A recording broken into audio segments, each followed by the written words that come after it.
Oh my god.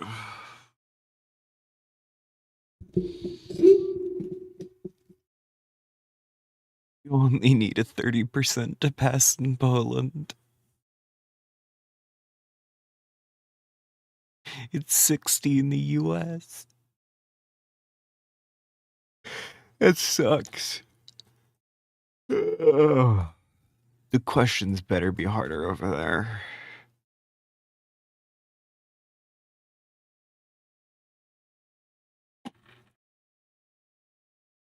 Anyway. Morning, everybody.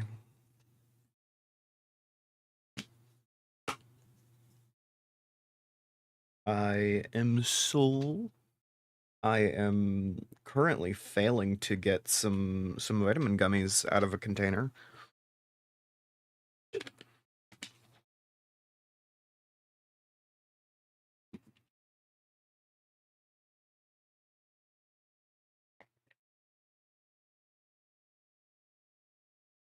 My morning treats.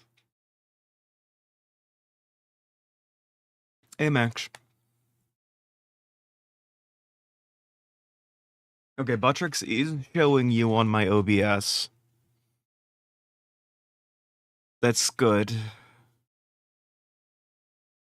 It has a history. It has a history of fucking with me.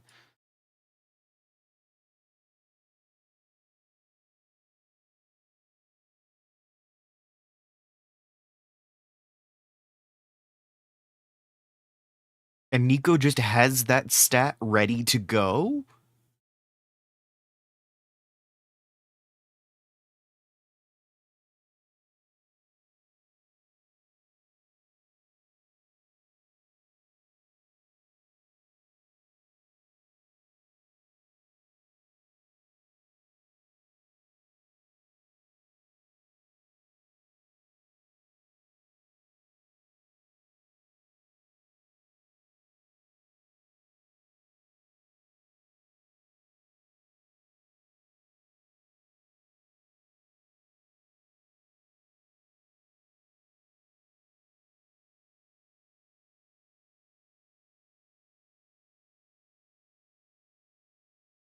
Oy.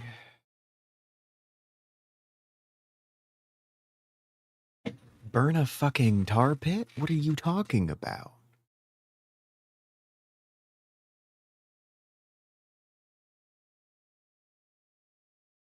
Okay. Forgore most of your Polish answers and can't check Polish results. It'd be like that. I'm vibing.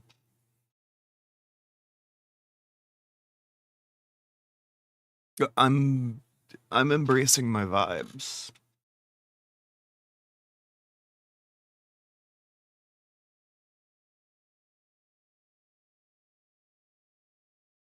I'm vibing out.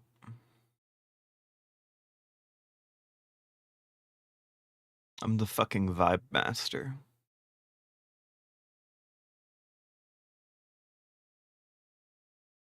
Official ones will be announced like end of July? Alright. We'll see. We'll see. Ooh. Ow. Oh. Gonna put my brace back on.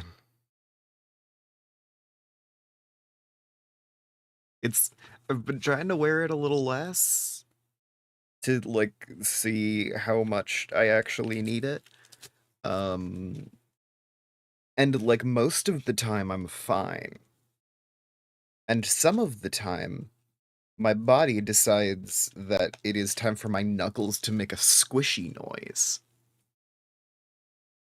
And I don't know what to do with that. Why is it giving me a translate option on your crying face emoji?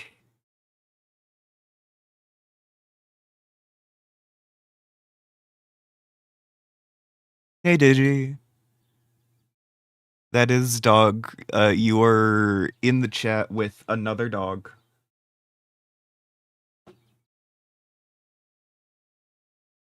Anyway, I'm gonna boot up Peak. Oh, I need to take my meds. Max is also dog.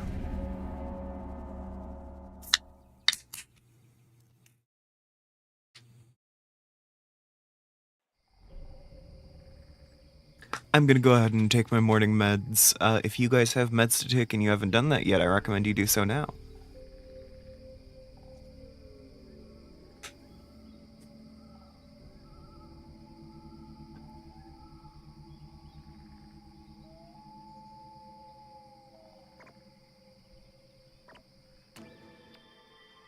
Yeah, no, I'm good with deleting the autosave. That'll restart me so early on in yesterday's map.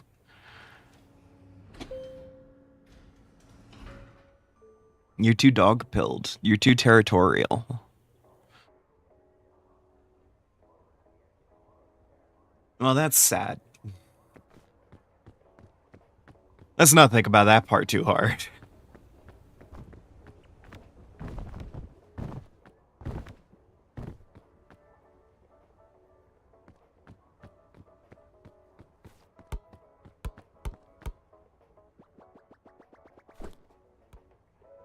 Fuck. I do my best.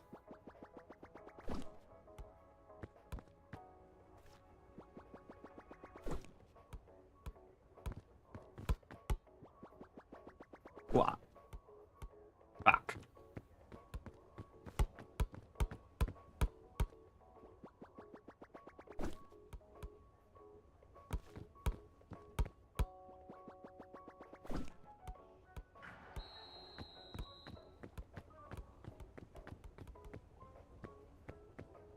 This thing about vintage story. Yeah, during my peak stream.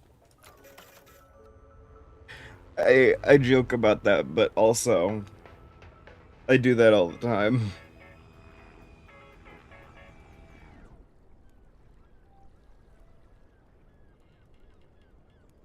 I'm just vibing out.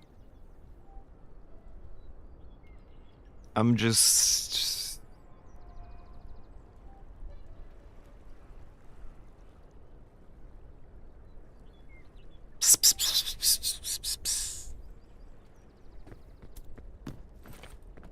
I'm very normal. Sorry.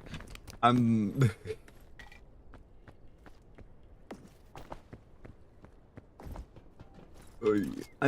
a little out of it for some reason.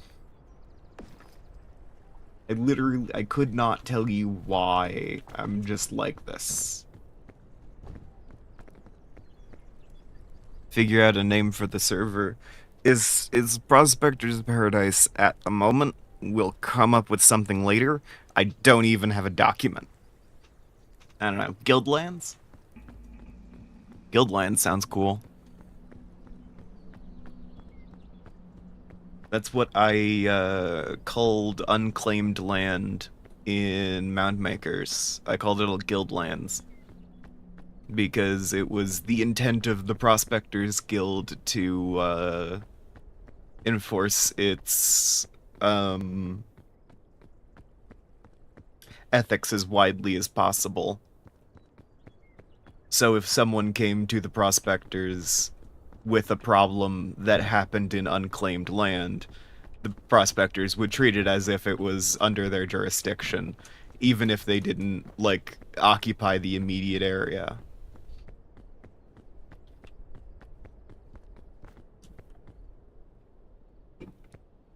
The Prospectors call all unclaimed land guildlands, because they like to have a credible claim in the event that they need to contest someone else claiming it.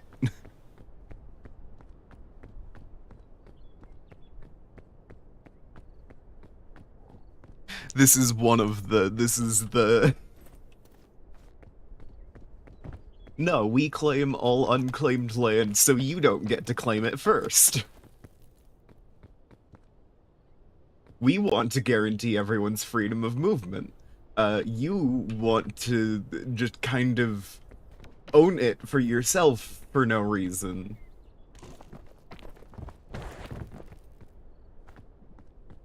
I would have done more with the Guildlands concept, had Moundmakers not crashed and burned. Because it's also very solid grounds, for someone to start a conflict with the Prospectors. Because the Prospectors are insisting that they own all unclaimed land. What?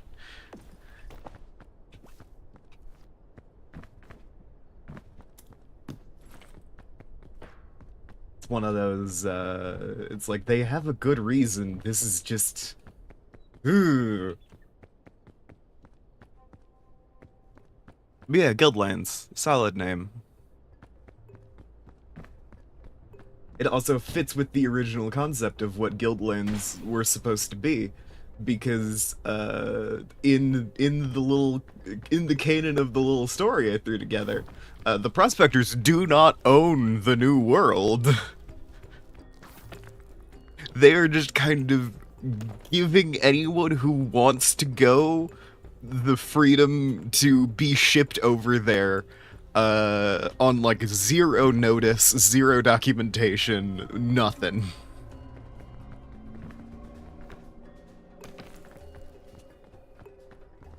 And this is to ensure that the land is spread evenly by giving as many people credible claims to living there as possible before any kind of like kingdom can turn up and say I own the continent.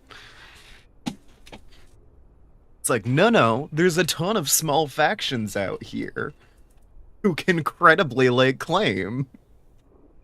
You don't get to own anything, motherfucker.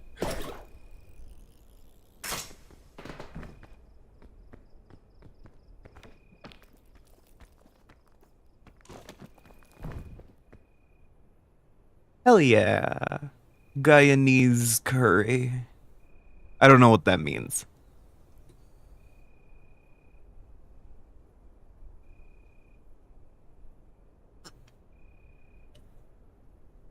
I don't know anything about the Gaian people.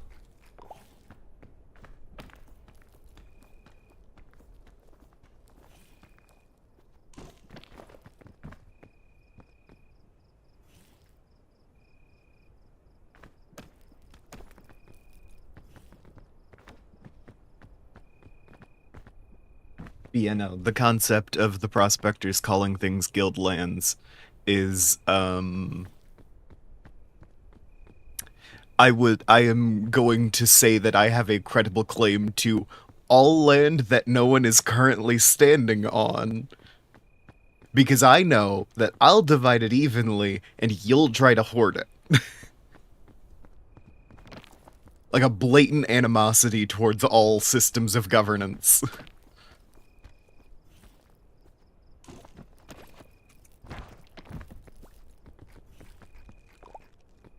It's like, no, motherfucker, we're a frontier government.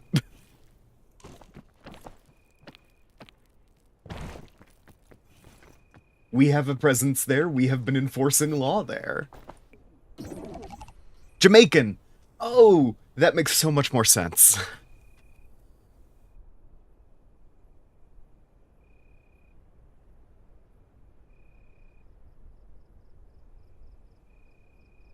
I'm thank you for the explanation, Digi. I feel silly.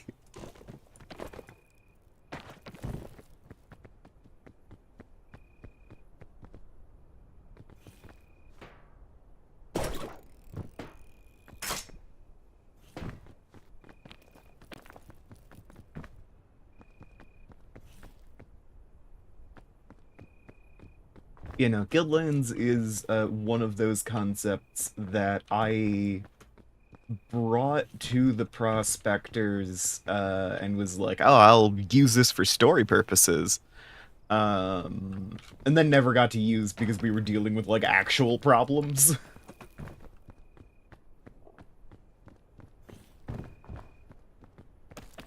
Where it's like, oh no, people are starting interpersonal conflicts. That sucks.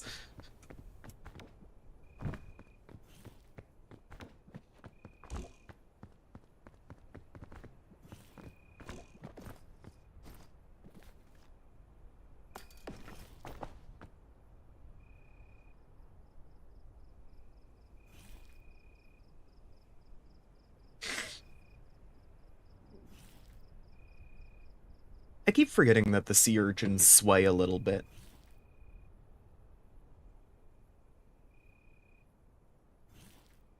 Absolutely cool that you're getting home cooked curry again, though. I'm giving you a little kiss on the forehead and scratching behind your ears.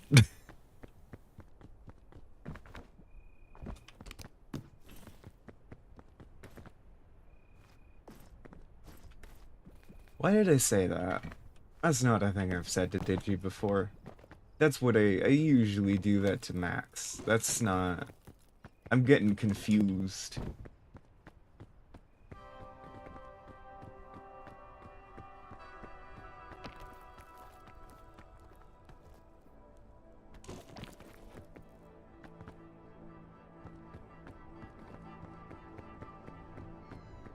Alright, Digi seems cool with it. This is fine.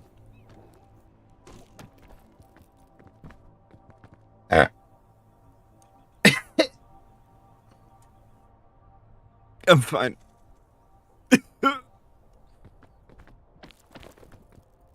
Ooh, lovely.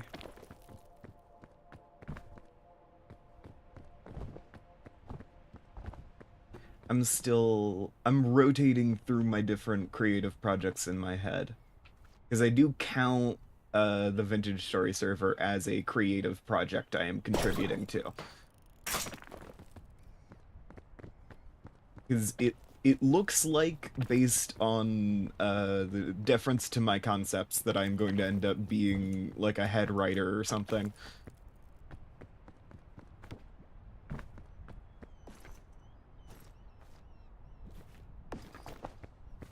Because I was like, hey, this is a cool concept. Does anyone have reactions to that? And I mostly got, I trust you to handle the lore.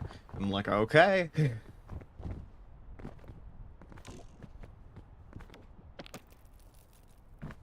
I don't know. I have a lot of game design knowledge, and this has led to me dominating conversations, I feel.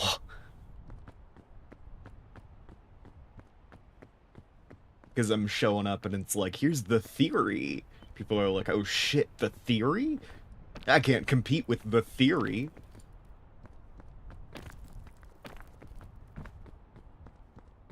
It's like, no, you can compete with the theory.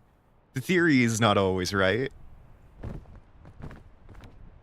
I'm introducing the baseline concepts, and we can innovate on them.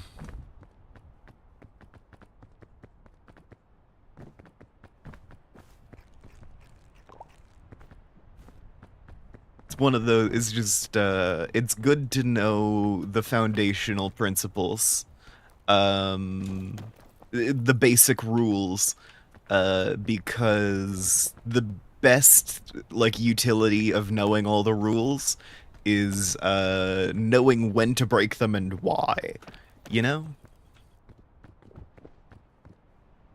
Like a little bit ago I mentioned the basic combat like enemy balancing triangle. Fun video about breaking the rules of rogue in roguelikes from Design Doc. Hell yeah. But yes, I mentioned the triangle, the basic like combat enemy design triangle. And the 3 points on this triangle are tanky, powerful, and fast. And these are all traits you can assign to a given character. Where if you're making an enemy, they can have any one of those traits super exaggeratedly, or they can have like 2 of them, but they can't be good at all 3. You know? Your enemy has to be a point somewhere in this triangle. And it's like it can be off scale powerful if it is like largely motionless and you know, easy to kill. It can one hit you if it's a static thing that is just like it's like a turret. It's like a fucking not even a turret, like a Tesla field or something.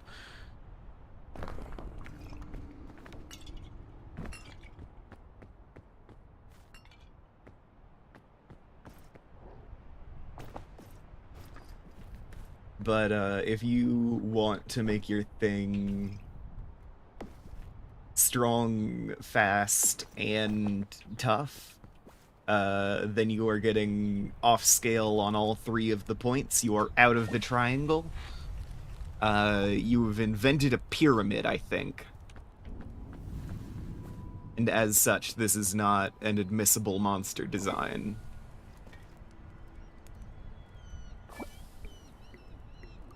And that's just because anything that is not on that triangle is going to be so annoying to defeat that it will just make players stop playing.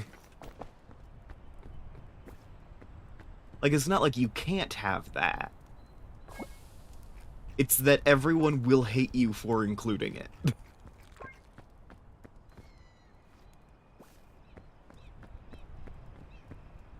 And this is all in comparison to player stats. So this is in the context of, like, the player is the dead center, basically.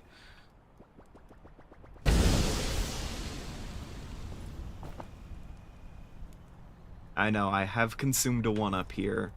But this is because I do have a cure-all.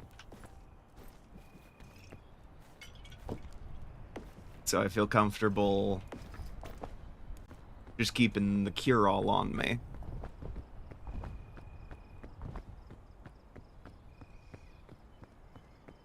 Xenoblade monsters with infinite HP and can heal. Off-scale tanky.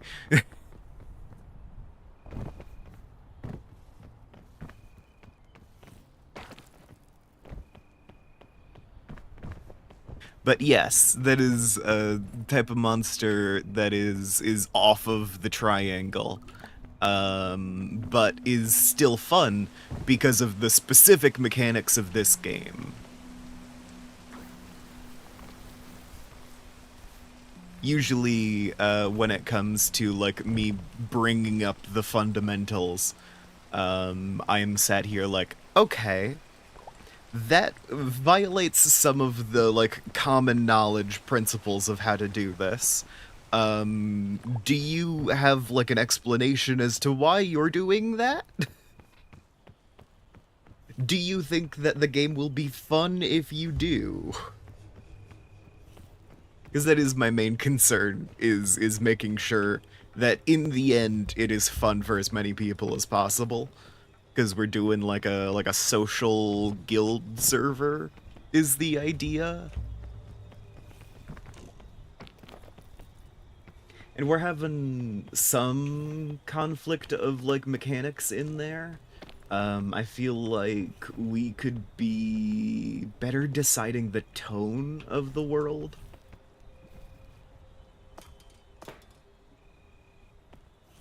Because it's one of those, like, I don't know, mechanically we're looking at a pretty free-for-all server.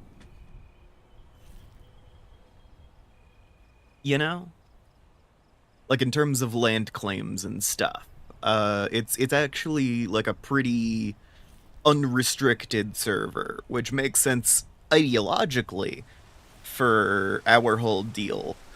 Both the prospectors in the lore of this setting, as well as in the real life, are very anarchist organizations. We don't like limiting people. But there is worries that permitting things like stealing, even only in certain, like, areas, could be a problem, you know?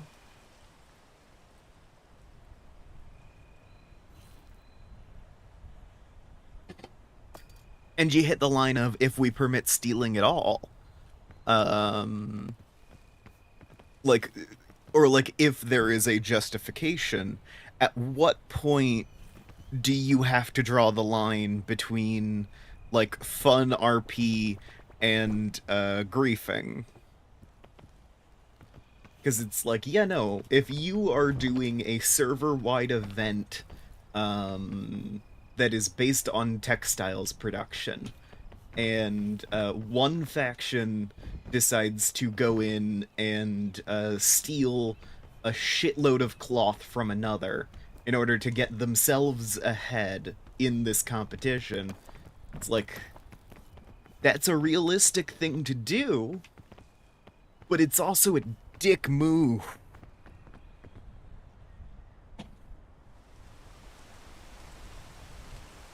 And it's a dick move on an industrial scale, which doesn't make it better.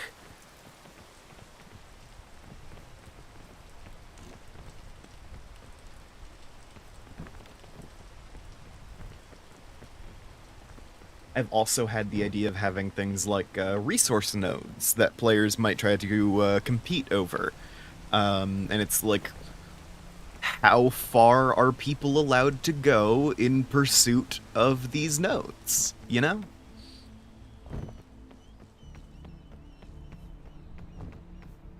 Because it's like, yeah, this is an infinitely regenerating supply of, like, flax fiber or whatever. That's valuable. Like, a lot of people are willing to do a decent amount of things for that. It's like, oh yeah, this is a copper mine that never runs out. And it's like, really? Never? That's something a lot of people would make big sacrifices for. And the kind of things... I love that you tuned in because I said flax fibers. Very in character, Max. I'm referencing, like, we have a, like, as we're plotting so far, the rule set is pretty loose, you know?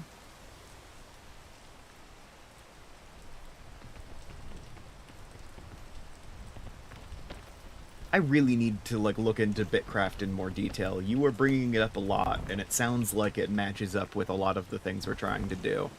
It would be a great place to take inspiration from.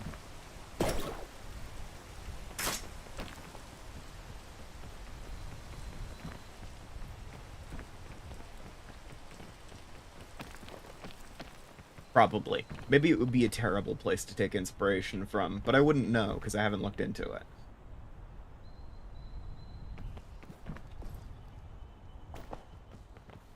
There is always the chance that it sucks shit, but I wouldn't know, you know?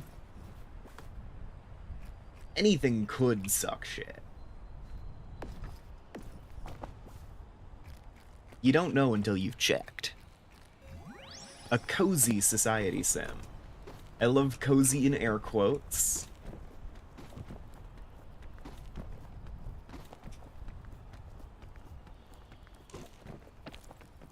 Are you poking at how cozy is largely undefined? Or are you commenting that maybe cozy is very subjective in this context?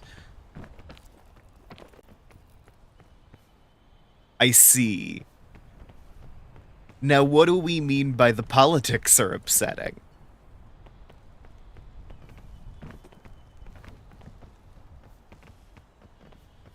Are we talking about in-game politics?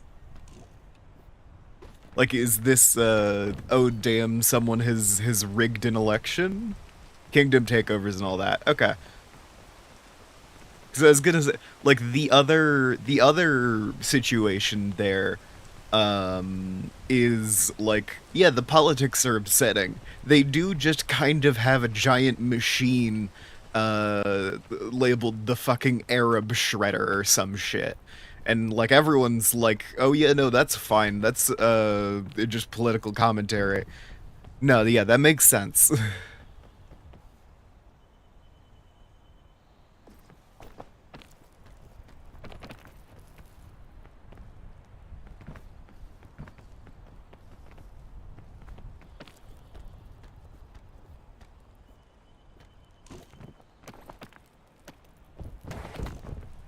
Like, I will say, the idea of an Arab Shredder existing, while being valid political commentary as to, the fucking Democrats' electoral strategy of, alright, guys, we just need to win this election by shoving every brown person in America in front of the way of this bullet.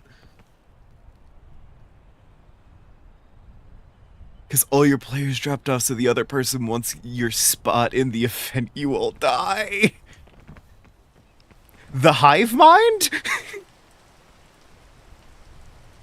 Sorry, I'm looking at the corner of my eye, and, the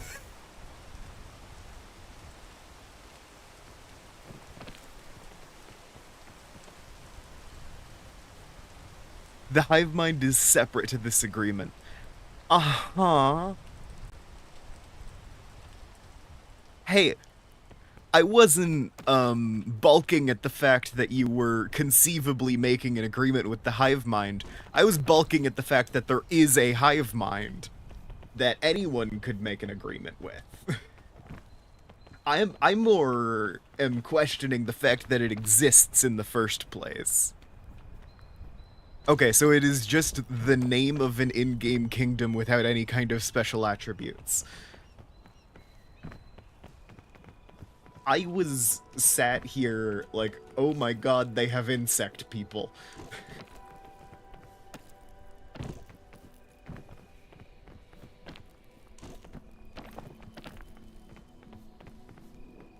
To the right, we have France. Okay.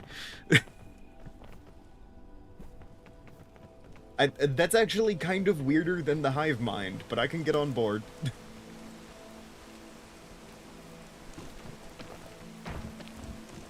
I don't know. I can't think of a good reason someone would volunteer to be France.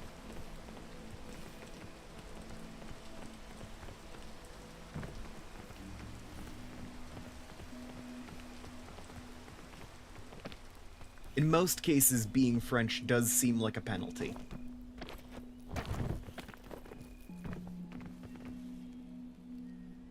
Player Obscure, these are jokes. Please let me into your game dev studio.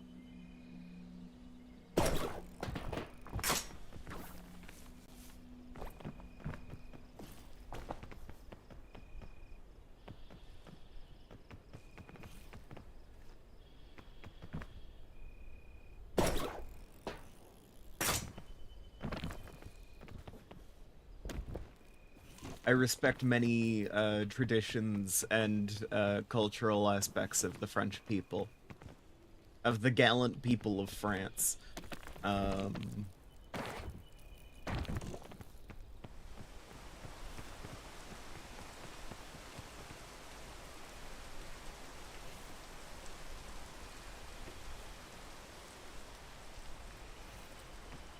Oh my god, oh my god. There's a hair in the laser for my mouse.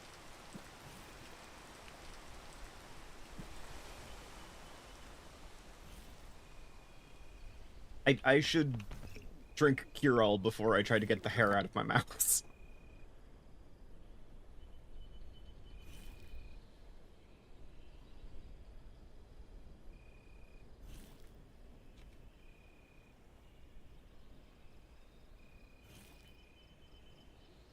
Alright, I'm using a tiny skeleton hand to carefully reposition the hair so I can move it out of the way with my finger. Cool.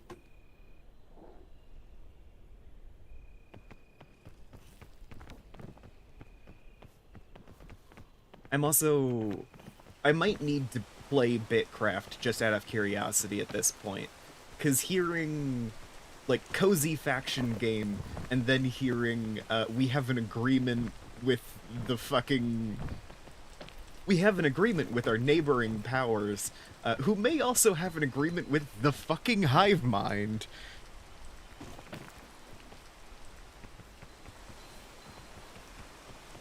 It's like, man, I don't know what to tell you. I don't think I could trust the hive mind in most circumstances. I feel like they kind of, are too individual. Weirdly enough. It's one of those fun things. I don't think a hive mind can be collectivist. I think that's impossible. Like, kind of going over what a hive mind is in my head, that's an individual.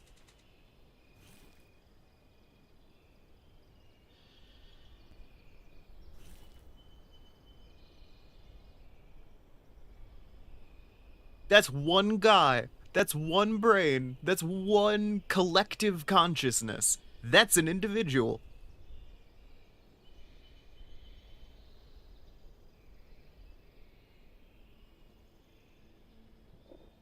I guess it does depend on what kind of a hive mind you're talking about, is the thing.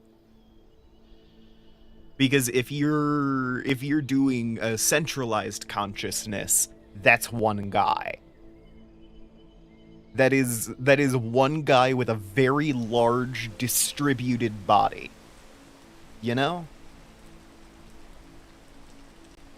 But if you're doing more of a collective unconscious situation, where it's like, yeah, everyone has the capacity to communicate with each other psychically, which allows for, enhanced decision making on a larger scale because everyone can communicate instantly with our thoughts. That's collectivist, I think. Because all of the people involved are still individuals with different, like, desires and wants and all that. It's just they are connected by a larger situation there. But like I think like a body snatching hive mind that takes over people's brains to become part of the singularity or whatever, that's not collectivist. That's individualist. That is a single entity trying to expand itself. That's a fucking one-man imperialism machine.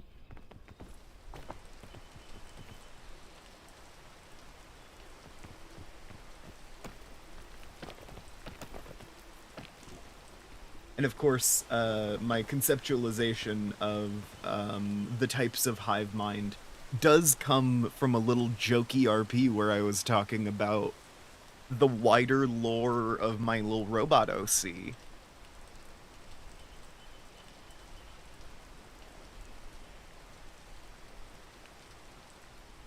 Because they are part of what they call a machine hive mind. But they're a machine hive mind for legal purposes.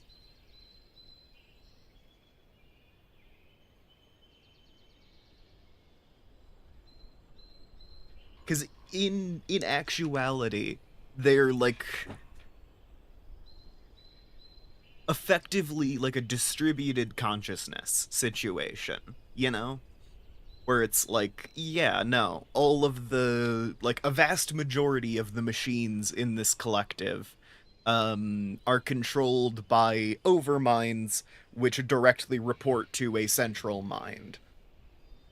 Where it's like the overminds have some decision making capacity, but it is based entirely off of whatever orders they last got from the central mind. But there's also soul units, uh, which is spelled SOL, but is actually in reference to them having, like, sentient souls in them, which are individuals that the collective keeps around because they have faster decision making capacity and are more effective as individuals, even if they're less predictable. It's one of those, like, the randomness of this is an acceptable risk. And because it doesn't have to report back to this central mind, one, if it gets cut off, that's fine, because it will try to reconnect itself, and it will take care of itself fine in the meantime.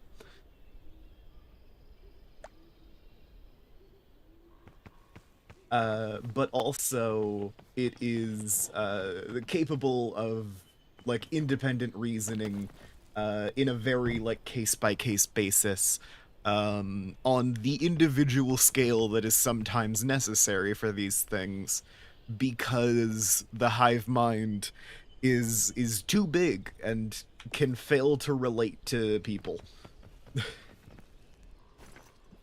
So it's one of those, like, yeah, no, our diplomats kind of need to be individuals, because the hive mind is autistic.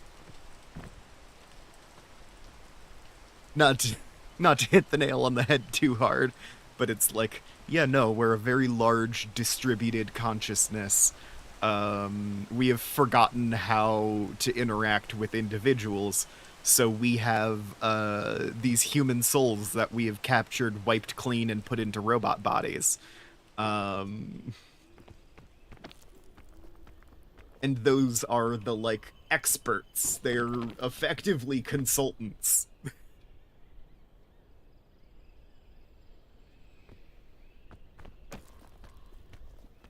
And one of the things is my character is one of those soul units. Soul A5, in case you're curious. Soulless. Um, but yes, they, with A5 effectively being a series, by the way, A5 is like one of many cached souls that gets whipped out when you need to decide which fucking soul to put into this one.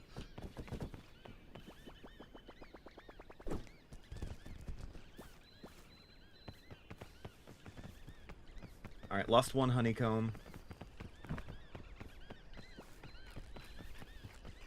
That's good. That's acceptable losses, I think. It's like, yeah, no, the centralized hive mind can't relate to individuals anymore. So it just kind of kidnapped a few individuals, brainwashed them into serve the hive mind, um, and then was like, okay, tell us how the individuals act. Do the individual thing. And that's why the Great Mechanism has these, like, individual agents that it will occasionally send out into worlds which will interfere with its ability to communicate as a collective. So not only do you send them in to do effectively a solo mission to break whatever is allowing, whatever is blocking communication, but you can also send them in, and it's like, yeah, you can send them in with a little chunk of the mechanism, and it will act as the central mind that the overminds report to, because it can't reach out to the central mind, the actual central mind. It's like, yeah, no, it's capable of all the reasoning things that the central mind is. It's one of those fun things. This is the hive mind lore that I came up with. Meanwhile, the entity that the Great Mechanism is opposing, because the Great Mechanism is a self-replicating machine designed to oppose the Skulk, which, yes, is just the spreading anomaly from Minecraft. This is originally a Minecraft OC, in case you weren't familiar. But they are opposing an interdimensional threat known as the Skulk, which spreads between dimensions and attempts to infest them. And the way it does this is by taking over organic life. So the Great Mechanism exists because it's all machines, and being 0% organic means that it can't be taken over by the Skulk. So it turns up and turns universes into parts of the Great Mechanism so it doesn't get eaten by the Skulk. Notably, this does mean that instead of joining the quote-unquote bad hive mind, they are inducted into the quote-unquote good hive mind.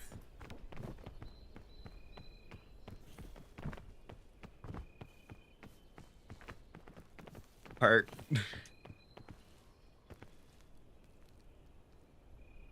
The Great Mechanism does not see this as a conflict. It is like, no, we're existing to oppose the Skulk. This is how we are opposing the Skulk. it is a very effective means of doing so.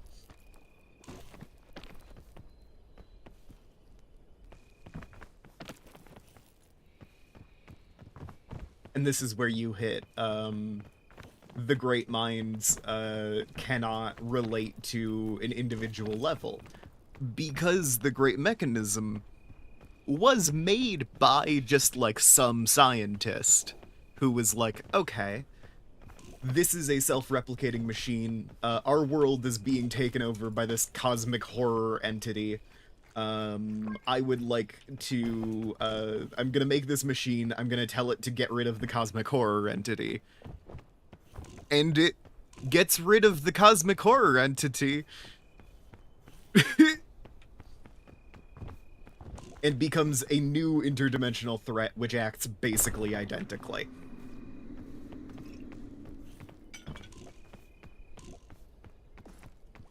Come on, I really don't want to use another cure-all charge.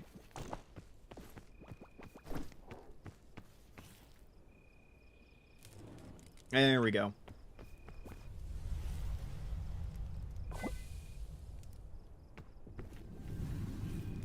It's like, yes, this is the invention not even rebelling against its creator, because that would imply that it is somehow experiencing animosity, and that is not the case. The invention is doing exactly what it was told to do. It's your fault that you weren't specific enough.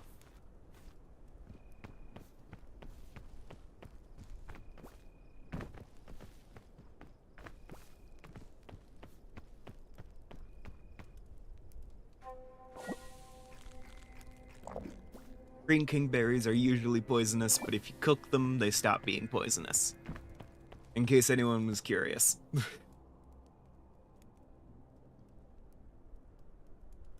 But yeah, my hive mind lore is mostly coming from dwelling on the concept of the Great Mechanism and the Skulk. Because notably, the Skulk, collective unconscious situation. So the Great Mechanism presents itself as like this amazing machine that is all working in unison towards a single greater purpose and join us to become a part of something greater. And that is very literally true. But it also saps away your individuality and in a sense stops being collectivist because the like distributed consciousness situation is still all leading back to one central brain with like a few little nodes scattered around that are capable of independent reasoning but still bound to the service of this central mind. Meanwhile, the skulk is a collective unconscious situation where they are largely blind creatures that are capable of like increased sensory capacity and all of that, including psychic communication. So they are able to communicate with each other without speaking in a traditional manner. And like they have whole societies and they're like different world to world. The skulk is just kind of like an overtone on top of this thing. It's changing you into something different, but it's not taking what you are, you know? It changes you, but it doesn't destroy you. It just makes you different. And it puts you in connection to everything around you in this kind of beautiful way. And even in the like horrifying nature of it, in its instinctual desire to spread as far as possible, it's still more collectivist than the Great Mechanism is, despite the fact that the Great Mechanism is capable of all this higher reasoning and everything, because it has this fascist control over everything that it is. And remember, it is trying to make everything parts of it so it can't become skulk.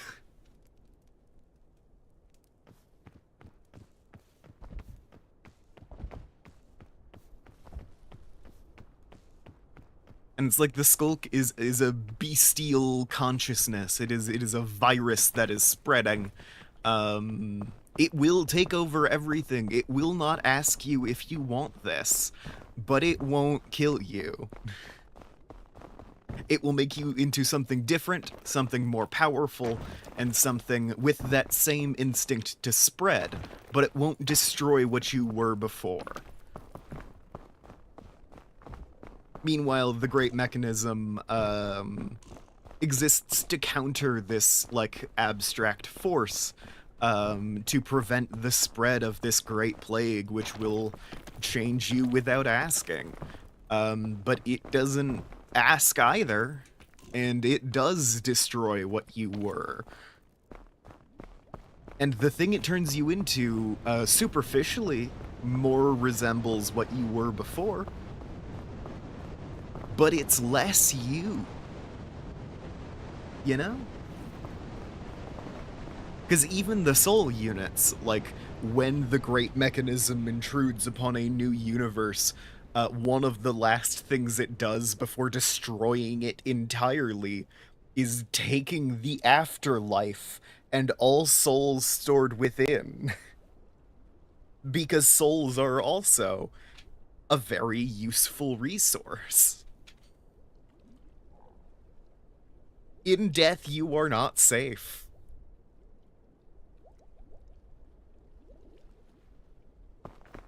And, like, the skulk will attempt to take over gods, but it will not fundamentally change their nature. Meanwhile, the Great Mechanism is out here like, no, I'm taking all of these souls and this divine essence, I'm washing it clean, and I am imprinting myself onto it. You become me now. God damn it.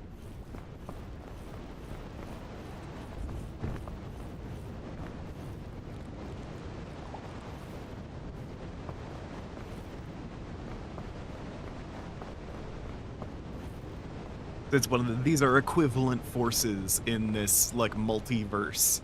And it's like, you know, it's some complex lore for a Minecraft RP character. But one of the notable things is, yeah, I play a little robot character.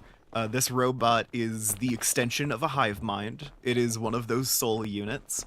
That hive mind cannot gain entry into this world for some reason, so my little robot is trying to open a portal or whatever to allow the rest of the mechanism in. And my little robot is always going to speak highly of the Great Mechanism. It is going to speak in divine terms. It is going to attempt to convince everyone that it would be a ultimate good thing for the Great Mechanism to, you know, intrude on the world. Especially in the face of Skulk, because it is a machine designed to destroy that. And Skulk, at least on the surface level, is a bestial, unthinking force. But when you get a little deeper in, it's two competing forces that are trying to do the exact same thing. Spread infinitely.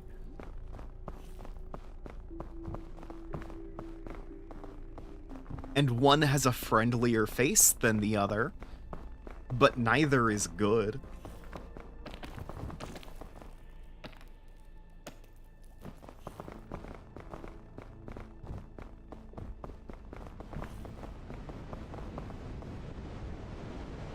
So yes, that is the secret lore of every Minecraft video I've ever made. Is I have a little guy in there, and that little guy is trying to end the world by integrating it as part of a greater system.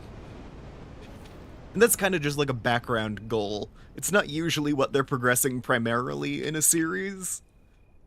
But it's like, yeah, if I'm not doing anything else, I'll say something Great Mechanism, and I'll make a move towards opening a portal or whatever.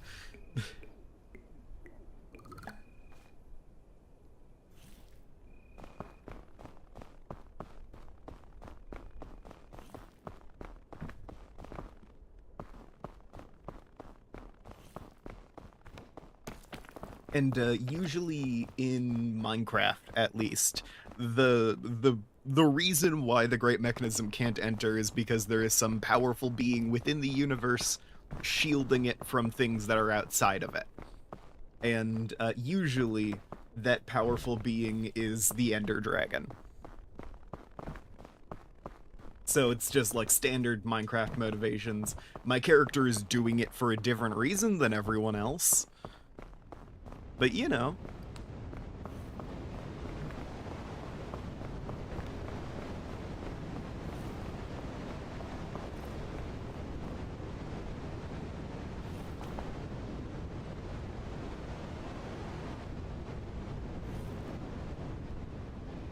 Standard motivation.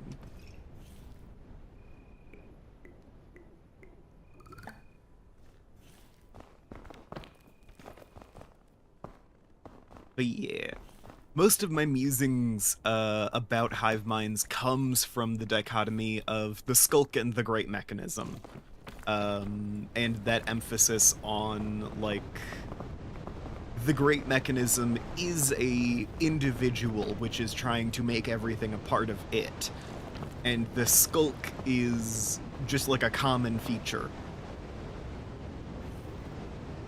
Hell yeah.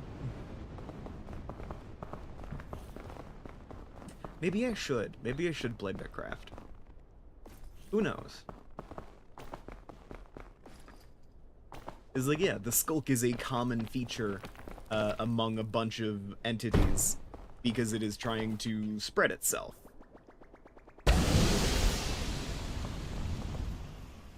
But it's not trying to replace what you are.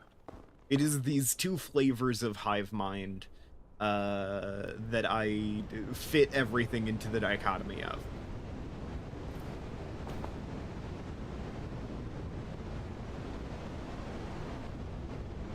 So if you ever hear me talking about hive minds, know that somewhere in the back of my mind, I am referencing that story of two cosmic entities which are both looking to expand themselves and, you know, grow larger indefinitely for entirely different reasons. And via entirely different means.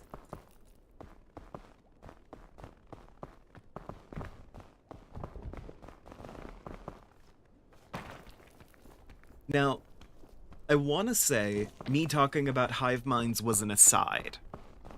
But I do believe I've been doing that for more than half an hour now, which would be a majority of the stream. I don't remember what else we were talking about.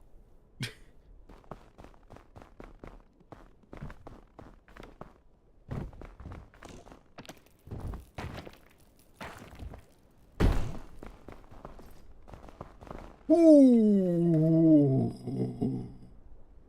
Ooh, that's bad. It's a bad fall.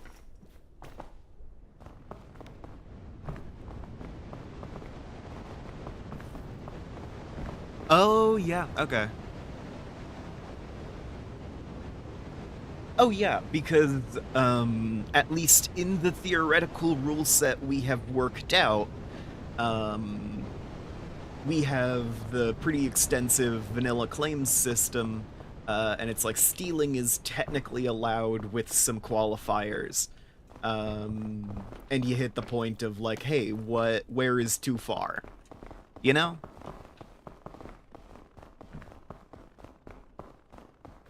And it's like mechanically, we're going for this whole cozy vibe. But we have all of these rules in place for if a war were to happen, or, you know, like, hey, what is the extent of bad we are willing to let people do to each other? And I'm gonna be honest, those rules existing might be more of a thing for people than, like, you're more likely to do those things because you have seen those rules that exist and now know that it's allowed, as opposed to just like base assumption, you know? It's one of those like, how much are we willing to allow, and how much of this should we make clear to the players based on what kinds of stories we're trying to tell here and like what kind of a gameplay experience we're going for. Because we're going for cozy, we're going for realistic survival, and like more casual than not, you know? Like casual enjoyment, but in the context of vintage story, so it's still like a lot harder than most survival crafting games.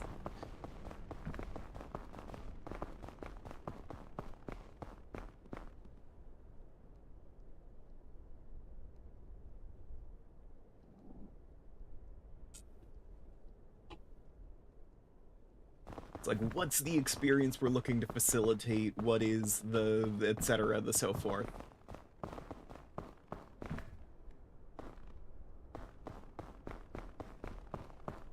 How do we want our players to act versus how do we think they'll act versus what are we willing to allow?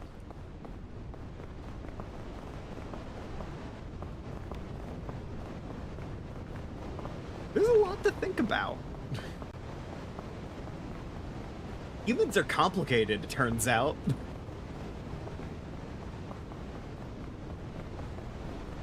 Guys, I don't know if you knew this, but people are complicated. See, this is why I want to just turn everybody into part of the autistic hive mind.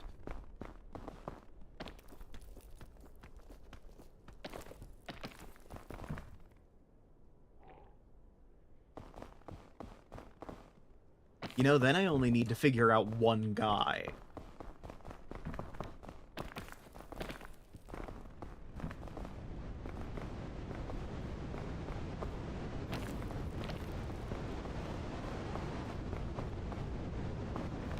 This is just a bad place to be. I'm realizing there's no good way up. I need to go back to where I was.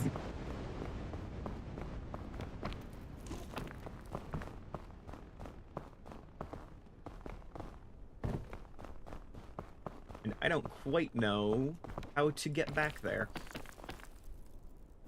Whoa. Ah, shit. At least I'm getting better at catching myself. Like, by a lot, too.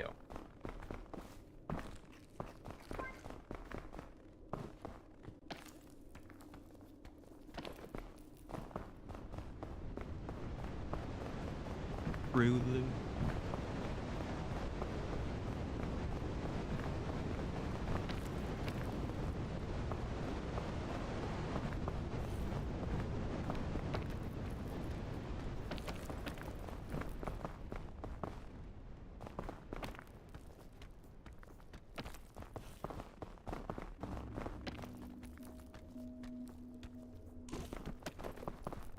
But yeah.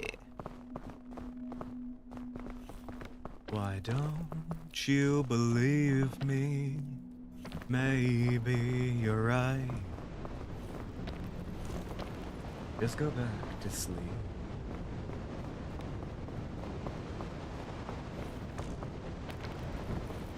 Go back to your cave. Now I hear it run. Yeah. I don't know why that's stuck in my head. Fuck.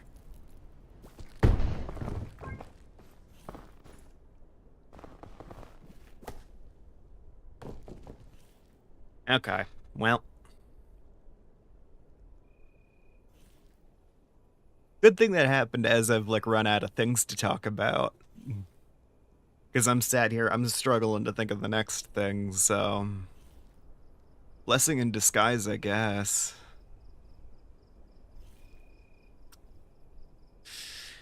Ah, well. Right, this looks very bad for me, so I am going to start and say... Hey, Roas. You've turned up at, a time. A little, maybe. As much as you can be late to anything. I think this is the only qualifier here.